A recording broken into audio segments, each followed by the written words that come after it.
ஜெர்மானியர்களுக்காக அவர் குரல் எழுப்பவில்லை, உலக நாடுகளின் தொழிலாளர்களை ஒன்று கூடுங்கள் என்று சொன்னார். உலகத்தில் நீங்கள் எத்தகைய முழக்கங்களை வேண்டுமானாலும் முன்வையுங்கள். பல்வேறு அரசியல் இயக்கத்தை சேர்ந்த நண்பர்கள் தோழர்கள் இருக்கக்கூடும். எந்த முழக்கத்தை வேண்டுமானாலும் நீங்கள் எடுத்துக்கொள்ளுங்கள். அந்த முழக்கம் பகுத்தறிவு முழக்கமாக இருக்க வேண்டும், அறிவியல் முழக்கமாக இருக்க வேண்டும், விடுதலை முழக்கமாக இருக்க வேண்டும், மனித குலத்தை ஒன்றுபடுத்துகிற முழக்கமாக இருக்க வேண்டும். அப்படி ஏதாவது ஒரு முழக்கம் உண்டா?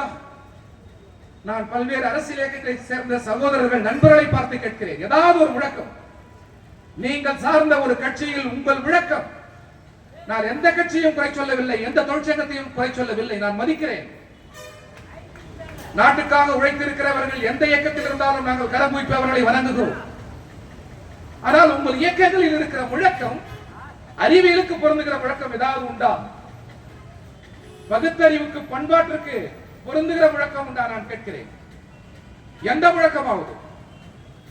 நாம் எல்லோரும் இந்த ஜாதி, எனவே நம்முடைய ஜாதி எல்லோரும் ஒன்று சேர வேண்டும் என்று சொன்னால் அதில் பகுத்தறிவு இருக்கிறதா?